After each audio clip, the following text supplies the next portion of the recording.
The Trusted Advisor, a channel-focused podcast and video series powered by the Retail Solutions Providers Association. I'm Jim Roddy, your host for today. Thank you so much for joining us. This pod and video series is designed specifically for point-of-sale resellers and software developers, and our goal is to educate you on the topics of technology, leadership, management, sales, marketing, and other small business best practices. Really interesting topic today on the podcast. We'll be discussing the cannabis and CBD industry with three special guests. First, Brian Meyer is one of the co-founders of Solvent, a new RSPA member that works with financial institutions to provide safe and transparent financial transactions for what are considered high-risk verticals like cannabis and CBD. Prior to joining Solvent, Brian owned a paddleboard company, worked in marketing for the Baltimore Orioles, and for a cannabis software and ERP company. Hey, Brian, welcome to the podcast. Hey, Jim, thanks for having me. Really excited to be on today. Super passionate about talking about these verticals, and I know people that are tuning in are going to be interested to hear what we have to say. Great, thank you. Also joining us is Dave Albert, the founder and president of RSPA VAR member Retail Control Systems. RCS is headquartered in New Hampshire, but also operates an office in Fort Collins, Colorado, in part to help the company gain more traction in the cannabis vertical. That office markets their product, Anthea, powered by RCS. Hey, Dave, great to talk with you. Nice talking to you, Jim. And thanks for having me. Excited to be talking about the fast-moving cannabis industry. Very good, and glad to have you here. And our final special guest, Duane Roebuck, a senior channel manager of retail and IoT at distributor BlueStar. Duane has worked at BlueStar for 7 years and has focused much of his energy lately on the cannabis vertical, including attending MJBizCon. That's the Marijuana Business and Cannabis Expo Conference in Las Vegas. Duane, thanks for your time today. Hey, thank you so much, Jim. Glad to be a part of the panel. Very excited and looking forward to educating our fellow RSPA members on the opportunities within this industry. Wonderful. Great. Well, I'm glad all three of you are here. And for those of you, the listeners and viewers new to our podcast, the biggest strength of the RSPA community is the partnerships that can be forged and sometimes where you least expect them. So what we do on many episodes of The Trusted Advisor is show the RSPA community in action by having guests share their unique perspectives and see where the conversation takes us.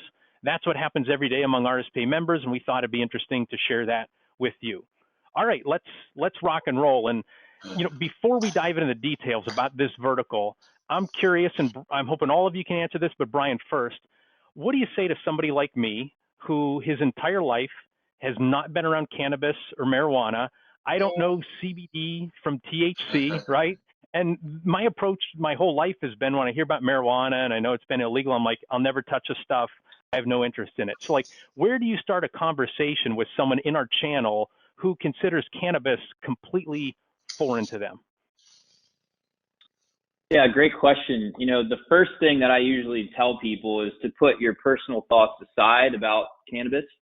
Whether that's positive or negative, at the end of the day, this is a true business opportunity. From a federal legalization standpoint, I think we've passed the point of if this is going to be federally legalized at some point. It's now in the conversation of when. You can see in the news from politicians, regulators, media, industry. We're all talking about it. We're all excited about where the future's heading. Just looking from a number standpoint, today there's 22 states that are medically legal, another 11 states plus DC that are recreational legal. So, right there tells you that, the states are creating their own rules, laws, and regulations, and it's really at some point federal legalization is going to happen. Looking at it from a revenue standpoint, last year there was about $12 billion in sales in cannabis. And, we'll talk about a little bit more on the podcast, but it's still a mostly cash industry. And it's crazy that amount of money is flowing through legal businesses and financial institutions. And depending on what article you look at, this industry in cannabis is going to be anywhere from a $25 to $30 billion industry by 2023. And that's just cannabis. The other part is the CBD hemp, which has a greater growth rate right now. And that last year it was about $5 billion in sales. That's about a 700% increase from last year. And again, that 2023 number is anywhere from 22 to $25 billion. So the opportunity is there. We still got a long ways to go. But, for the sake of this podcast, I think it's an appropriate time to have it because it's time for resellers and ISVs to start thinking strategically how they're going to position themselves in these industries moving forward. Yeah, I know you like from a business standpoint, you want to get into a market that's small and has a lot of growth potential. Like I said, there's just that the taboo, of the cannabis and CBD. Duane, you were going to say something. Yeah, I was going to say one of the things, one of the way I typically broach that conversation is imagine if you had the opportunity to to have your business starting when Prohibition happened, and you had there was a period in time in this country where alcohol was illegal. Now imagine if those of us that are on this call, if we were around during that age and were able to get in at the start of it to see where our businesses would be now. So I agree with Brian, and that was actually a stat that I'm going to throw out when I talk about the cannabis industry. It encompasses both marijuana and hemp, and you're looking at right around 53, 55 billion combined by the year 2023, which is only 3 years away. And then if for some reason federal decriminalization happens, it could blow that number out the water, within 1 year. So, like Brian said, it's no longer a matter of if. The question is when. Right. It's a very exciting and dynamic industry where it's like I've been doing point of sale for 30 years. It's like going back in time when we first introduced point of sale, where when you go to trade shows, the first trade show I went to, it was like this whole rebirth of retail because most of them are not your typical legacy retailer that's been around for a long time. They're all new and dynamic and excited, and they're looking for solutions. So it's pretty exciting being at trade shows and seeing the change. And but it's also for resellers and ISVs. It actually makes them become more progressive and offer more solutions than just point of sale, which I think is important. So and Dave brought up something that I think is very important because when I come across this, I tend to encourage people to go visit a reputable dispensary because it will take away any of the preconceived ideas you have of this industry. It really doesn't help until you actually can see it, because right or wrong, whatever your feelings are, you have some predisposed opinions as far as what the industry is. It's been pumped into us for the past 100 years that this was something that's bad, we shouldn't have. And so everybody has their preconceived ideas, but once you go in there and you visit them, you go to a MedMen, a LiveWell, Diego Pellicer, you go to some of those, a Caliva, you go to those and you see not only are those businesses different, but their clientele is different. You see people come in suits, and then you have some who come in hoodies, but they all go in, and sometimes out in the car and in the parking lot, you think you're at a high-end auto dealership. I mean, it's not what you think, you're not going in there talking to a stoner dude. Hey, Dave, I'm curious. So you said, you've been in the POS industry for 30 years. My guess is you have a lot of longtime employees as well. I'm just assuming that. What did you say to them when you said, we're going to go into this vertical? Because some people, the cannabis vertical, because some people might think like it's saying, we're going to go into prostitution, right? Or drug dealing, right? Or something like that, because it does have that taboo. Yes. I mean, maybe I'm, speaking from my own, personal view or the people that I've bumped in with, but I'm saying the church crowd, that's what they think. What specifically did you say to anybody who was skittish on your staff? It was really challenging because we got approached by an accounting firm that actually was putting a grow system, modifying a Great Plains for a grow, and wanted us to interface to it. And they knew us from the retail space. So we talked to them and decided to look at it. And it was really challenging internally because a lot of employees didn't want to touch it, didn't want to get involved. A lot of developers didn't want to touch it because of that taboo of it being illegal. And then the accounting department within our company, we're trying to figure out how do we get paid. So it was this whole challenge internally.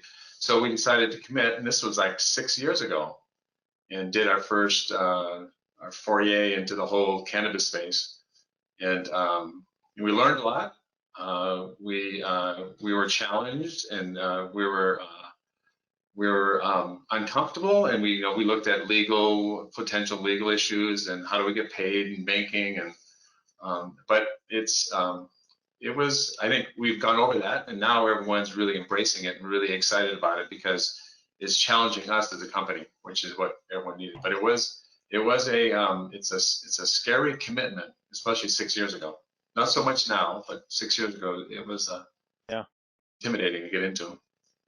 I bet. And Brian, if you can, before we move on to other questions, can you give like a really quick tutorial for somebody who's listening to this to say, or maybe somebody who's hosting this podcast, the difference between marijuana and hemp and CBD? Right. Like, how are those different? How would you explain that to a layperson, Brian? Sure. Again, I am not a cannabis educator, so take what I say with a grain of salt. But CBD, hemp, or cannabis, they're the same but different. They all essentially come from the same plant. But THC is the psychoactive part, or psychotropic part of the plant, whereas CBD and then really hemp is a non-psychotropic part of the plant. So from a legal perspective, anything over 3% THC is considered cannabis. Anything below that is considered CBD hemp. And then there's so many different avenues you can take that pertaining to the products, which it seems like every day there's new products coming out to the market. But it is confusing at times because they're so similar, and it's even still confusing from a banking, payments, and from a regulatory perspective. So, we'll talk a little bit more later on, but I think before anyone enters into these verticals, to take a lot of time to understand the products, the industry, the laws, the regulations, right, before entering these verticals, because at the end of the day, it's about creating trust amongst your customers, your partners. And if you don't understand the industries you're getting into, then you're going to be caught in positions where you might not have answers to something, which might be loss of business opportunities down the future. Got it. Thank you for that. That's very helpful. And Dave, that segues into my next question that's for you. You mentioned 6 years ago is when you started to enter this vertical. Can you take some time to walk our audience through, in detail? You gave some, but I'm hoping you can dive deep, how you as a POS reseller entered this space, how you're engaging in the cannabis and CBD vertical today. Walk us down that path. Really curious. And then Duane, I'll ask you later about the opportunity.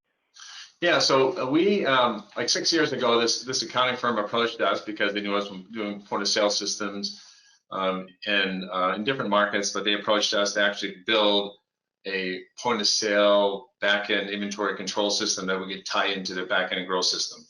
So we decided that the opportunity exists for us, so we started looking at it and making enhancements, and that's when the state systems are really premature. The regulations and state systems. So we built this integration where it tracks they would call it the metric number or the lot number of the plant. So we created this enhancement where it would actually track the minute you actually start processing the plant or the seed, it assigns it a number, which is, some people call it the metric number or a lot number that tracks it. So we built this enhancement that it followed the plant all the way through to the sale, and it reports it to the state. So we built this whole enhancement, and we realized that early on that what they really needed is really more the back-end reporting, the inventory movement. And as they started expanding in other products, such as selling items such as the creams and the t-shirts, and where our system that's pretty much is built on retail.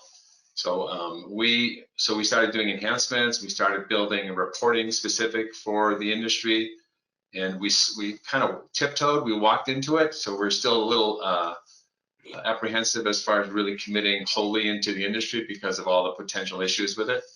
So from there, we started making more enhancements, and we created a product, and we call it Anthea, which actually ties into a back-end point of sale system that's been around for years.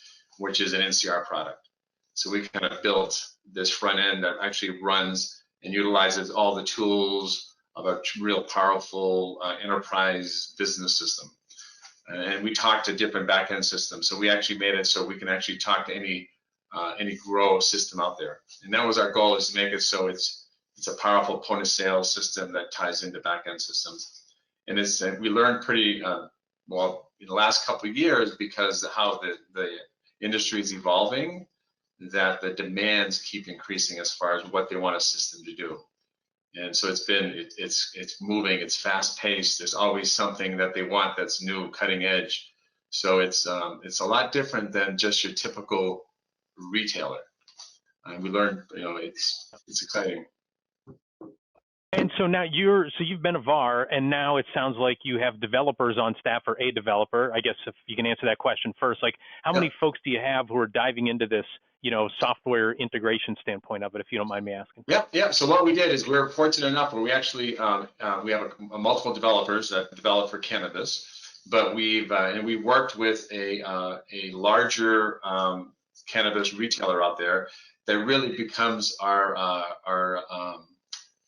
test site or a pilot for us. So we work collectively as far as making enhancements. We send it to them. We actually put it in one of the stores here in Colorado for testing, and we keep evolving the product based on input from a live environment. So over the years, this really helped us as far as being on the cutting edge of technology, but not on the bleeding edge. So we can actually do some testing prior to. So it's been a real case, and actually working in stores too, where I think it's important, where we've actually have employees and developers go to the stores and actually experience what they experience and how we can improve it. So I think that's important, is making sure that the developers actually understand the industry and where it's going and where they want to go, because it's amazing where, like Brian said, it's really fast changing, and the demands, and they're not, like I mentioned earlier, they're not legacy retailers. So it's a whole new breed of retailers, and how they do stuff, how they interact with the consumers are completely different than what we're used to. So. Got it. Good. No, thanks for those details. And I'll just say, again, I've stated very clearly, I don't know anything about this vertical outside of what you guys have just taught me in the last 15 minutes, but I do know from working with leading resellers and ISVs, there's no substitute for a competent person getting closer to situations. So your best practice of having yourself and your team and your developers get closer, there is no substitute for it whatsoever. So Duane, Dave just told his story. And so somebody might say, that's an aberration, like that's one reseller out of, 100,000. Can you talk about, because you get to see a broader view from your perspective at BlueStar, working with a lot of resellers and ISVs, what is the opportunity for them? And if you can talk resellers first and then ISVs, what's the opportunity for them in cannabis, CBD, hemp?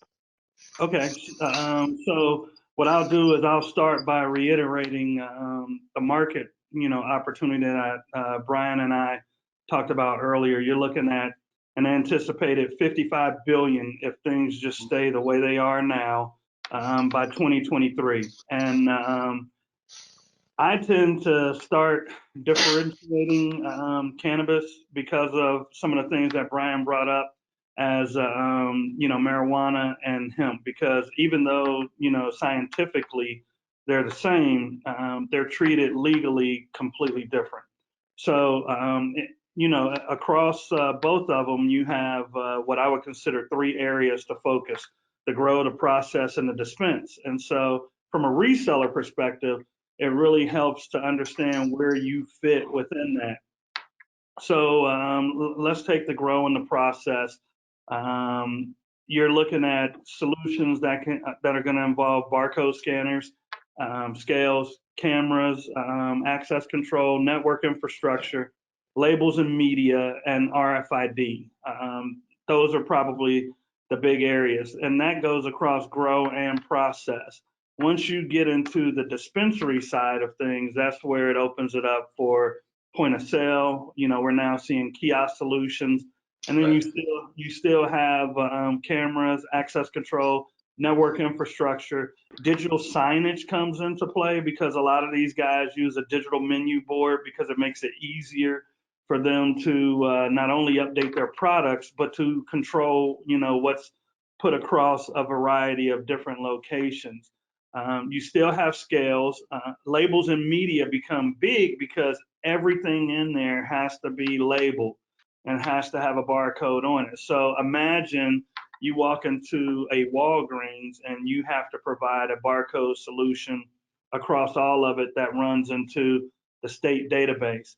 And so, what else that I'm beginning to see within the dispensary, which is going to be huge if this takes off, is RFID within the dispensary, because they're now looking at ways for loss prevention, as well as having real-time inventory control access.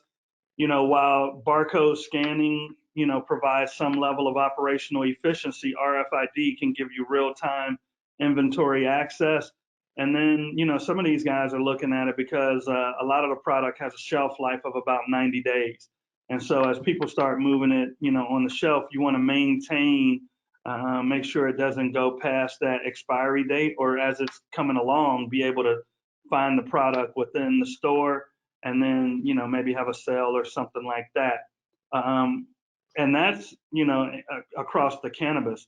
When you get in, I'm sorry, across marijuana, when you get into the hemp side of it, it opens up for blockchain solutions because organic hemp is considered very valuable.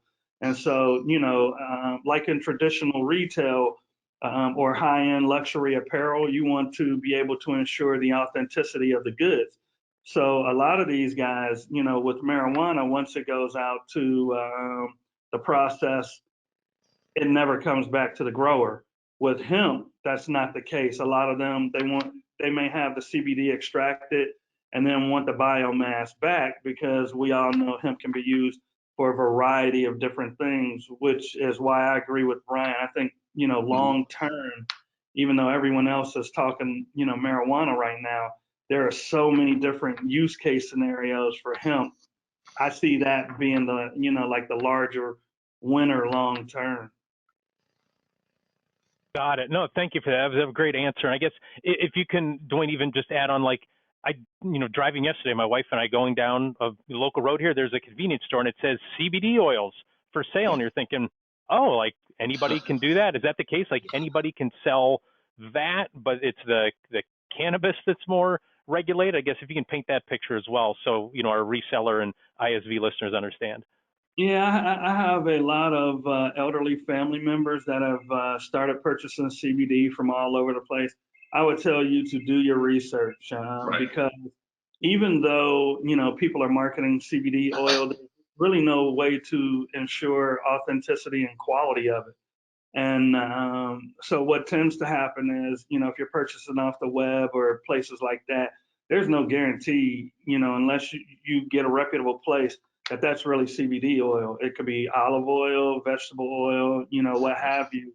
In a lot of instances, they found where, there's no CBD oil whatsoever. What I would caution them is to use a bit of common sense.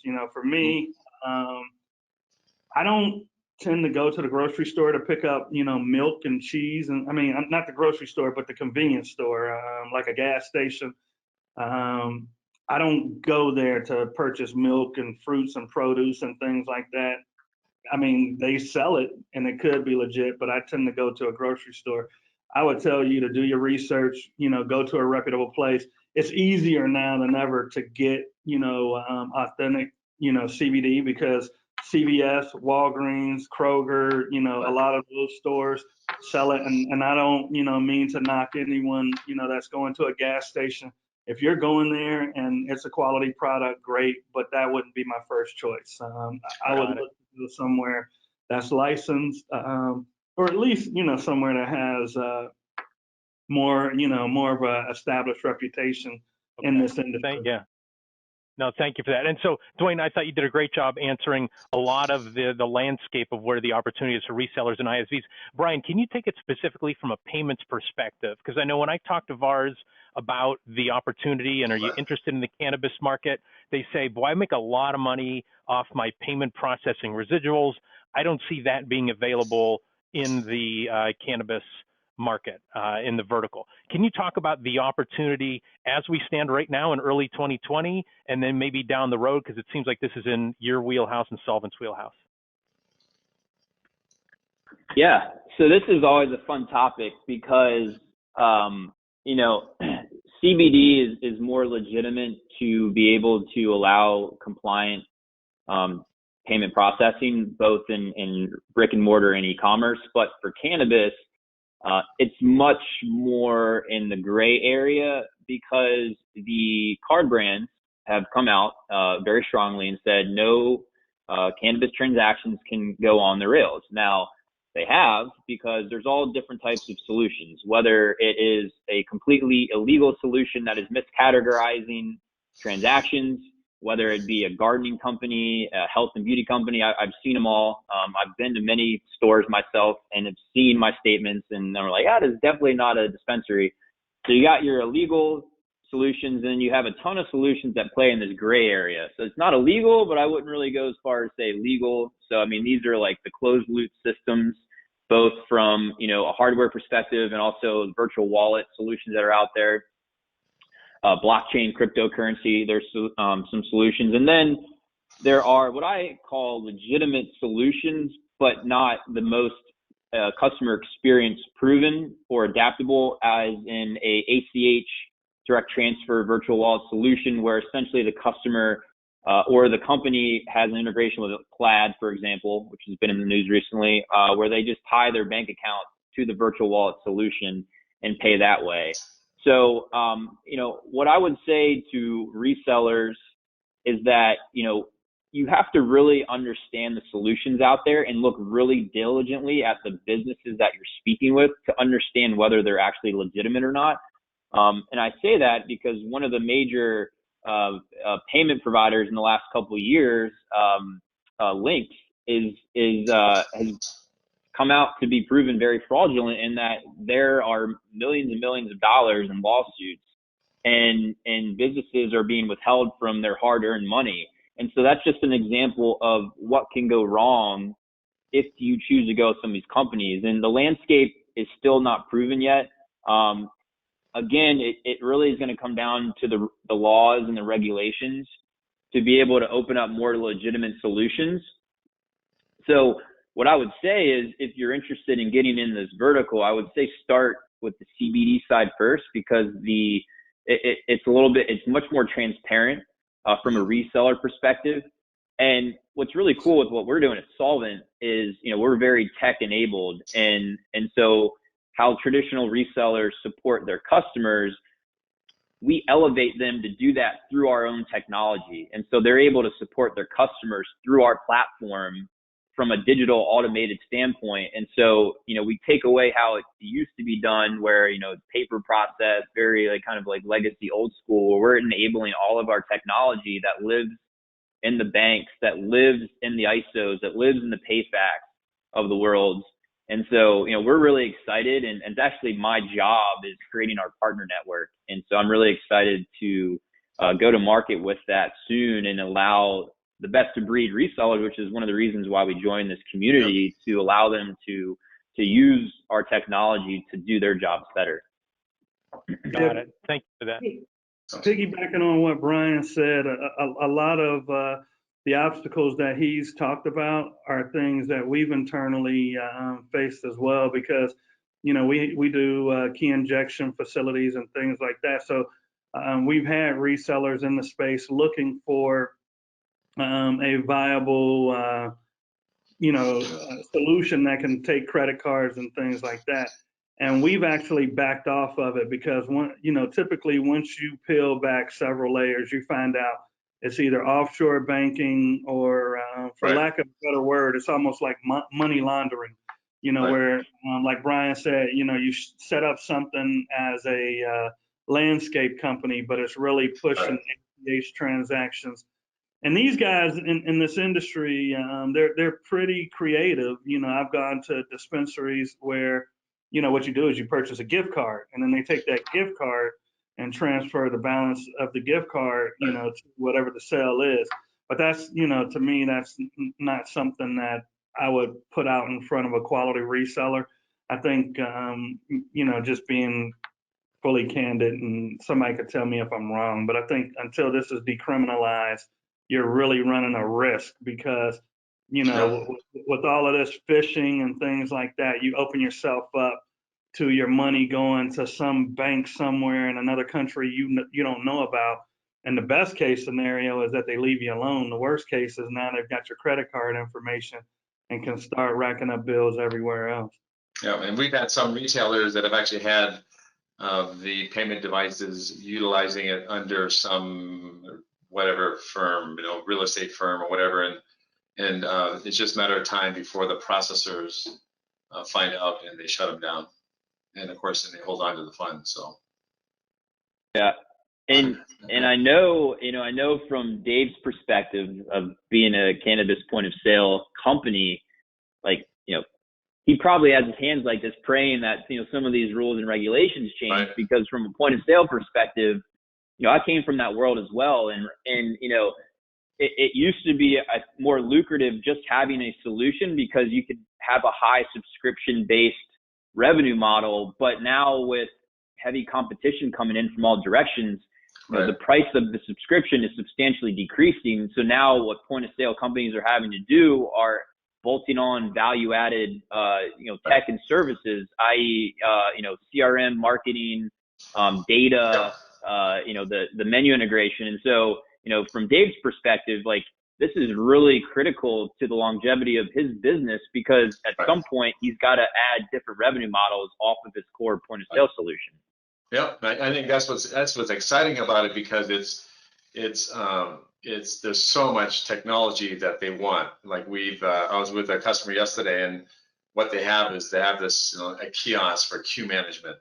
So you walk in the store and they have this standalone kiosk where you go in and you pretty much register, and it tells you as far as how long the wait is. It sends a message to the bud tenders. They have 26 registers, and it tells them when the register's open. So it literally sends everything. It's all electronic, so it's so interactive. And they have a whole waiting area with the tables and chairs and refreshments, and so it's the whole experience is really neat what they've done and what they're doing. Again, it means more technology. So. Very interesting. I still have a few more questions for you guys, but first let's pause here for a moment to let our listeners and viewers know that an RSPA membership has never been more valuable or affordable. The RSPA recently expanded its VAR and ISV member benefits to include discounts on health insurance, HR services, office supplies, and shipping. Also, RSPA members now have access to a legal advisor, security advisor, sales coach, and a VAR and ISV business advisor. That's all included in your annual RSPA membership, which a reseller starts at just $250 a year. That's 68 cents a day for these high-value services. Without an RSPA membership, you'll either spend thousands of dollars paying an outside consultant who doesn't know the channel, or you'll end up going it alone during these turbulent times in our channel, which we've been talking about so far. A lot of opportunity, a lot of turbulence as well. Accelerate your success by joining the RSPA today. Also, thank you to our sponsors who support the RSPA community and make this podcast and video series possible. Our platinum sponsors are Duane's employer, BlueStar, also Heartland, ScanSource, and Shift4 Payments. To receive the benefits of an RSPA membership or RSPA sponsorship, email membership@gorspa.org. And finally, don't forget to save the date for Retail Now 2020, August 2nd through 5th at the Venetian in Las Vegas. Retail Now is where the industry meets. And that last part of that sponsored spot there leads me to my next question. Duane, I know you and I have had this conversation about, proposing a cannabis CBD panel at Retail Now. So that would be one place to learn the market. And so, Dave, if you can answer this first, how did you go about learning this market? What steps did you take that you would recommend other RSPA members learn about if they want to dive more into cannabis CBD? And think of any resources, whether it's trade shows, podcasts, blogs, books, consultants. I'm really curious. Where do they go? Where did you go? The best way to learn it is of course there's so many podcasts out there now. There's so many blogs out there about cannabis. Is really doing the due diligence. Is really going online and really finding out more about the cannabis industry and what it's doing. And if there's an opportunity, actually go in a store and patronize a store. or at least go in and walk a store and walk through the store. But I think it's important to actually go in a store to experience what they go through and what it is. The most valuable part when the first couple stores we did, I actually ended up working at a store for an afternoon. But you learn so much about the industry and what it does and how it reacts and how it works with customers. So I think it's probably the biggest thing is actually to learn it and to really, going into the industry, you have to really commit. It's you can't do it as a sideline as part of one of your product lines. You have to really commit, really learn it, and really understand their challenges, understanding the reporting to the state, what has to happen as far as states and so forth. So I think that's key. Is really, you can go online and look up metric, which is the metric system, which is becoming the most common, and just you can understand exactly what happens and the restrictions and regulations that the retailers have to deal with, which is important, and then what you have to do to your system in order to accommodate that. But I think the biggest thing is really the commitment, the fact that the industry is it's evolving so quickly that you have to really understand where they are now, and actually working in the store is great, but actually where they want to go. So it's pretty exciting. And going to trade show, MJBizCon, if you can get in MJBizCon, you learn so much because it's grown from the first trade show we went to years ago in Las Vegas, the big MJBizCon. It was at a hotel, off the strip, and it was small. And then this year you walk through it, and it's staggering. It's a big industry, but just walking the show, attending a show, you learn so much about where it's going. And also they have a lot of breakout sessions, a lot of educational classes where you can actually learn about the industry, where it's going, the regulations, the legalization, and so forth. So I think that's the key, is really, if you're going to get into it, you have to really get into it and actually commit to it. Got it. Yeah, you can't do this with your left hand. I do have to say, Duane, before I ask you that question, it's funny, I didn't know what to expect going into this podcast, but I didn't think we'd be talking about the metric system and money laundering. I didn't think those two topics would come up, but here we are. It's funny Duane, can you talk that, about how did you go about, and what do you recommend to resellers and ISVs to learn this market? Okay. First, Dave brought up metric, which is the state reporting tool, but it's not the metric system that we think about. It's actually metric spelled METRC. So if you look up the metric system, you're not going to know anything about cannabis. But I thought it was like measuring grams for drugs or something like that. This just shows how far out and far away I am from this space. So thank you very much for correcting me on that, Duane. Yeah, what I would say to some of your podcast listeners, and this isn't a cheesy plug for you, but I would definitely encourage them to attend RSPA. It's in Las Vegas. Vegas is a great place to learn about the industry because you have dispensaries there that are 24/7. The Venetian is on the strip. They'll even come pick you up and then drop you back off. And you also have the opportunity to see, I call it like the Disney World of cannabis. You can go into Planet 13, which is the world's largest dispensary, and it'll give you an idea of the things that they're looking at. When we first went into Planet 13, the technology and everything is cool, but there was just a dispensary. I went there during MJ Biz, and they've now got restaurants in there. And the thought process is as soon as they allow consumption, across the board, then, they have a pizza restaurant, a coffee place where they can then introduce cannabis infused coffee and cannabis infused pizza. So they're looking, down the road also. From a reseller and ISV perspective, there's tremendous opportunity for the ISVs. I would encourage them, where I see a lot of them fail, is they try to go at it alone. They know their software, but they don't necessarily know enterprise grade hardware. And so what ends up happening is consumer grade product gets put in there. And the only way a MSP model works is if you don't have to service it on a regular basis. And so, I would say, like Dave and his company, they're a very, from everything I've heard and seen, they're a very good MSP partner. And, as a reseller and ISV, and even the owner of a dispensary, you want that because from an ISV perspective, you want to focus on your software. You don't want to sit there and have to troubleshoot hardware and things like that. Why not leave that to somebody who can take that off your hands? In the cannabis industry, those guys are now getting hit with a lot of people coming at them, wanting their attention. People know that this is I like to call it a budding industry, but they know it's an industry of growth.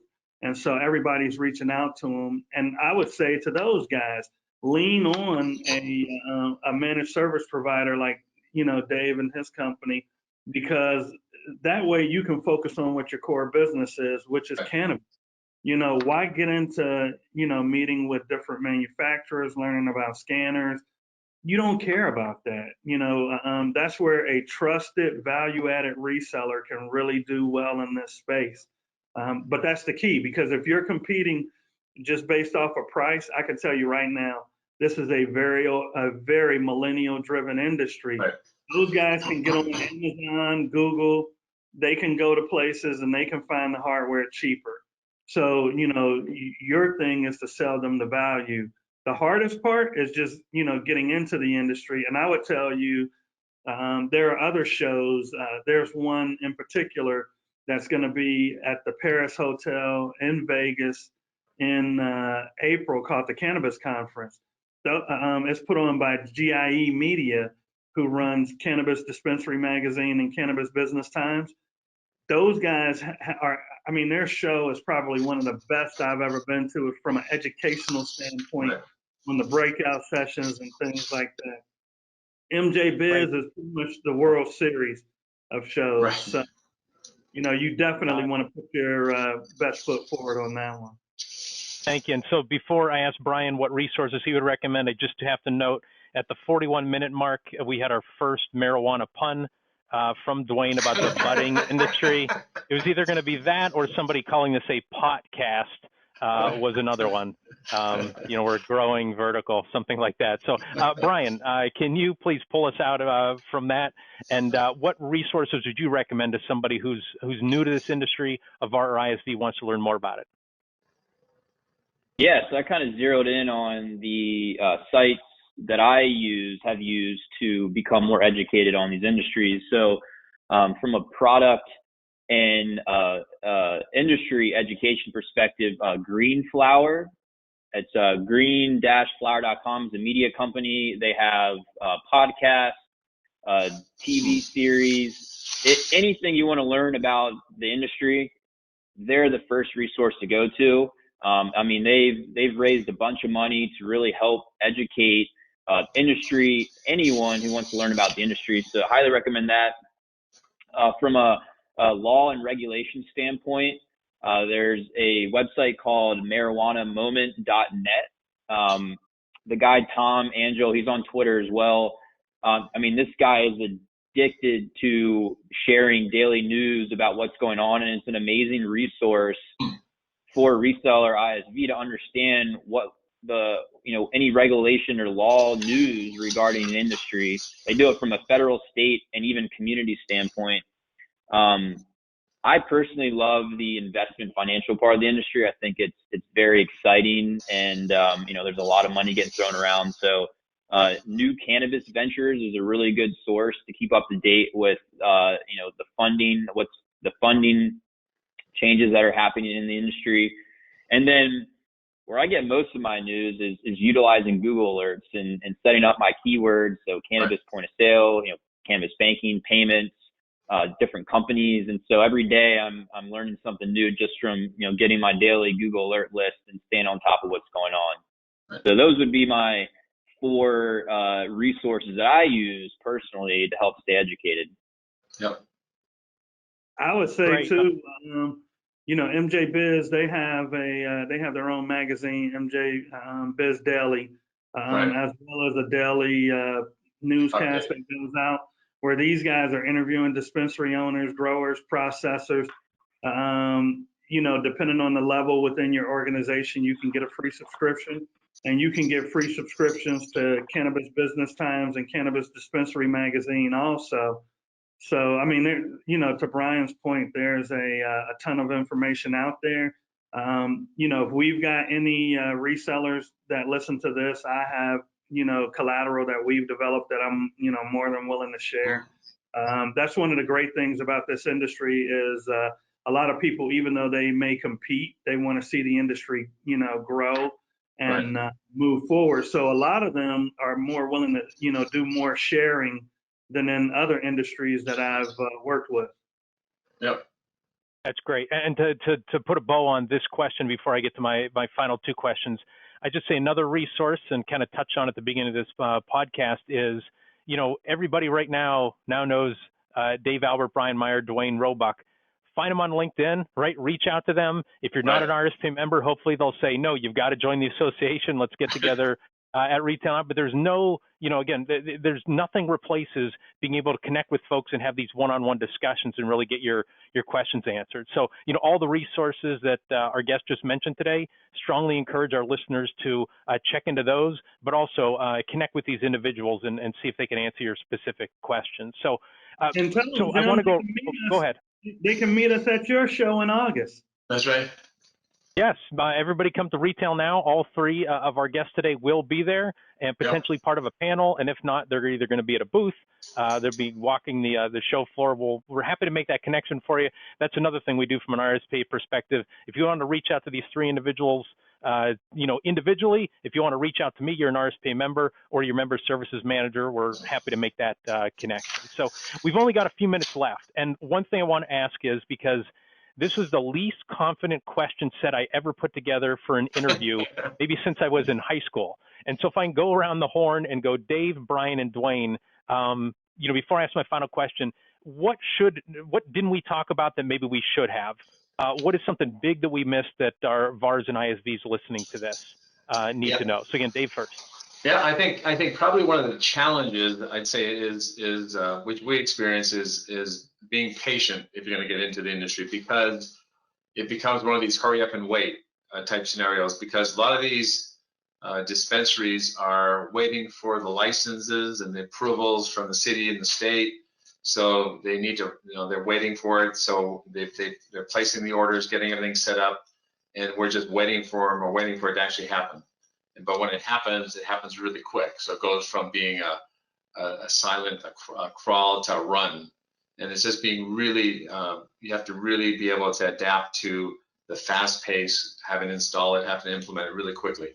And also education is the key too, because of that, it becomes really critical to work out a plan to help educate these, the new retailers, the dispensaries opening up, because they tend to think that's probably not as important as getting the store up and running.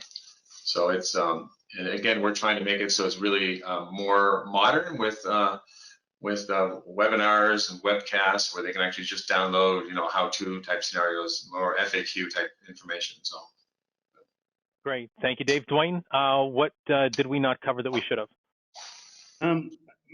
Piggybacking off of Dave a little bit there, I think the thing that most of them need to focus on is, one, where you want to be in this industry.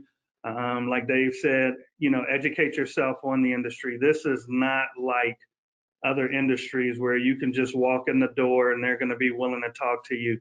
A lot of the business and referrals are word of mouth. This is a very word of mouth industry. And so, from what I've seen, a lot of the guys are definitely on guard. If the only value you can do is sell them something, they want somebody that they can partner with and somebody that, they can bounce ideas as far as technology. And these, and this is a very customer service driven industry as well. And so they want solutions that are, one, going to make them more operationally efficient, but two, also provide the best service to their customers. I mean, I've literally walked into dispensaries where as soon as you walk in, everybody's like, hello, hello, hello. It's very customer service focused. So I think understanding that and, losing the bravado of, I've been doing point of sale for 30, 40 years. I know that's really not going to fly in this. That's very true. All right. Thank you. Brian, what didn't we cover that we should have? Yeah, a couple points I wanted to touch on that I think are important. One, from an ISV perspective, a lot of these cannabis companies are built open source with open APIs. So there's a lot of potential that if you can see that your company has similarities as far as a tech integration, that there are a lot of opportunities to do so. I'm sure Dave can speak on that as well. From a VAR standpoint, these companies are growing very rapidly, but because they're cannabis focused, even though there are companies that have raised a lot of money, a lot of them are still struggling with that, which means that if they want to keep up with their growth rate, they should utilize a reseller partner network to outsource some of their sales force to allow people like resellers who've been doing low risk payment reselling for decades to come in and bring their experience, bring their customer experience support model to this industry and help them grow their companies. And I think there's a huge opportunity there that I feel is untapped.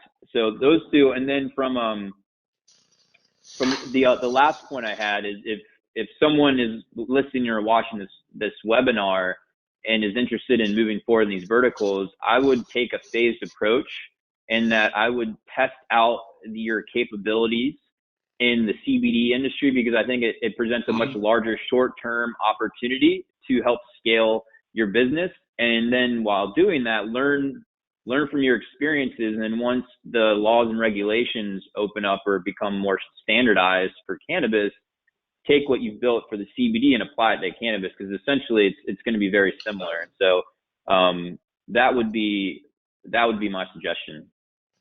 Great. Thank you. And so all great information. You guys have given a ton of specifics in this. So I'm going to go around the horn one more time. I'm hoping if you can answer in 15 or 30 seconds, same order.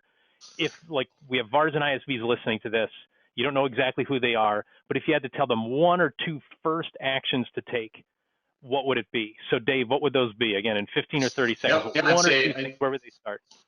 I'd say education, expand your product suite. In other words, making sure that you have a complete solution for the cannabis retailers, not just your point of sale and hardware. I mean, to be a complete solution, including, BI is a big thing. Business intelligence is really big for them, but actually be able to present a complete solution and then really build a relationship with the retailers.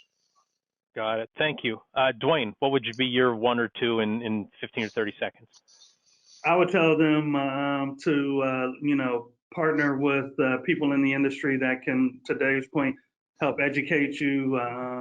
If you're a reseller that's going through a distributor, look for distributors that are investing, in this area, and look for ones that can provide value, informational content, education, that sort of thing.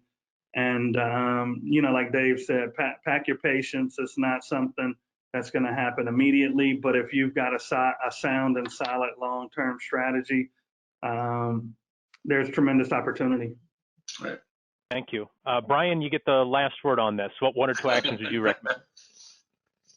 Yeah, I think very simply, would love for the people just to connect with me. LinkedIn is a great way to get in touch with me, but putting my company aside, like I am very passionate about these industries and I love talking about them. And being an RSPA member, I feel like it's my duty, because I'm in these verticals and feel like I'm pretty educated in them from both industry and business perspective, that it's my duty to help others in the community learn about how to enter the market. Because at the end of the day, it was said before, even though some of us might be competitors in nature, that I feel like these verticals is very team oriented, and that I've had a lot of success working together with other organizations to achieve success, because I would much prefer to win together than win alone, because that means winning together, the opportunity is that much bigger. Got it. Thank you. And before we close this out, I'll just say my point is the leading resellers and ISVs who I work with, this will sound really simplistic, but they do something, right? They try, they test, they measure. They don't just wonder or read something and then put it aside and go back to doing their same old, same old. So, I mean, it's 2020. Things have been changing. Things will be changing.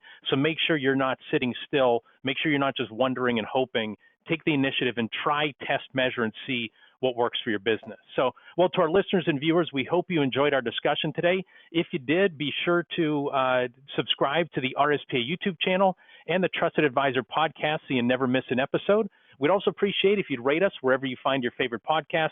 My personal philosophy is the more stars, the better when it comes to rating our podcast in particular. And if you'd like to learn more best practices for VARs and ISVs in the point of sale channel, you can check out the RSPA blog. You can find it at gorspa.org and then clicking on RSPA blog. Before we go, big thanks again to Dave, Duane, and Brian for sharing their wisdom with us today. And thanks also to RSPA Marcom Manager Chris Arnold for his production work, Joseph McDade for our music, and last but not least, thanks so much to you for listening. Our goal at the RSPA is to accelerate the success of our members in the point-of-sale ecosystem by providing knowledge and connections. For more information, please visit our website at gorspa.org. Thanks for listening and watching, and goodbye, everybody. Thank you. Thank you.